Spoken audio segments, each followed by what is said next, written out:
the sake of all our futures, mortgages and pensions, we're like to feel that we are just at the start of a ever-growing and ever-expanding trend. But I think there is a certain substance behind that, because if you look at the offerings coming out of Bâle, actually I would say coming out of Switzerland, but coming out of Japan as well, we seem to be in the heritage business.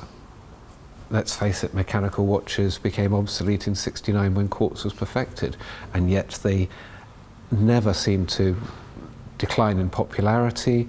The digital watch didn't kill them, the smartwatch certainly won't kill them, and yet their heyday seems to be firmly rooted in that sort of 50s, 60s, 70s era, and that is the refrain that keeps coming back from Switzerland and from Japan, is that this is the era they want to refer to. And of course we have in our auctions and collections the originals that these reissues are based on. So I think as more people come into it, the knowledge grows, and whether it be the value proposition or the rarity proposition, there's offer at all levels. Yeah, I think it's a growing market, a growing interest, and I think the internet, the availability of information is only feeding that dragon. I think we're really seeing something that is growing, and it's a very big world out there. There are a lot of people, and there's a lot of people with interest, and the collecting of wristwatches has been going on for a long time. And the people who are passionate about it, 20, 25 years ago, are still passionate about it now. And their knowledge is just being passed on and perpetuated.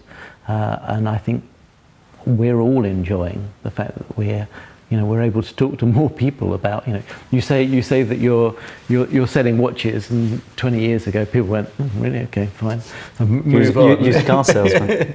and now there's an interest, there's a spark, there's oh, that's interesting, and then you start to talk about it in depth, and it really catches the imagination. So no, I think we're in a good place. I think we're at the beginning of something, not at the beginning, but I think we're at the growing point of something that will continue.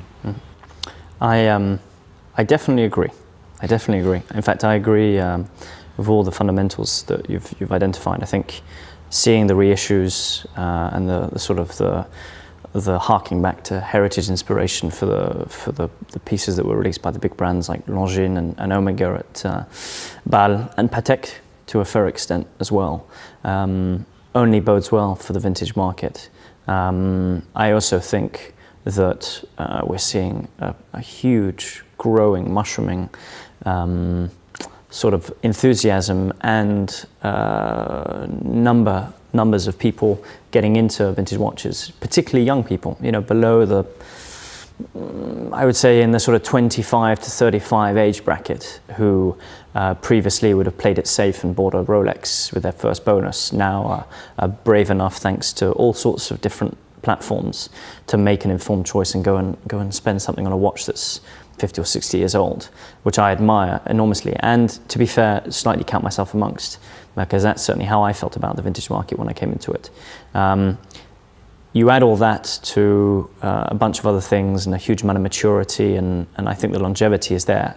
I think I certainly think we're on the ascent and not at the top, not at the descent. How long it will last? The only thing I will say is that there's always a cyclicality to all markets, but I don't think.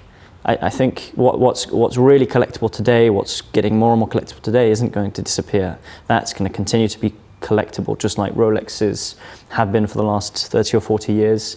So too will a number of other brands.